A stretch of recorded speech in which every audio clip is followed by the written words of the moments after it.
Teka muna, may pino si Albert Espinola, magdadala daw siya ng chicken dito Nagdala ba? Manok ba yan o pato? Kala ko nga pato sa pagkakaintindi Either ko sa way, video. masarap yun niluluto nila. Yes. Masarap daw kasi magluto ni Albert Espinola. Siyempre, Yes. pati yung kanyang misis. They're getting balls down on the break, getting good spreads on the table.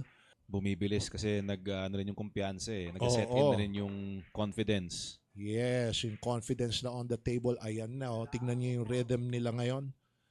And even the body language. Etong si Albert Espinola, pag nakita, sa mukha pa lang nito, alam mo na kung kumpiyansa Alam naman natin sa larong bilyar talaga, it's more about the psychological warfare.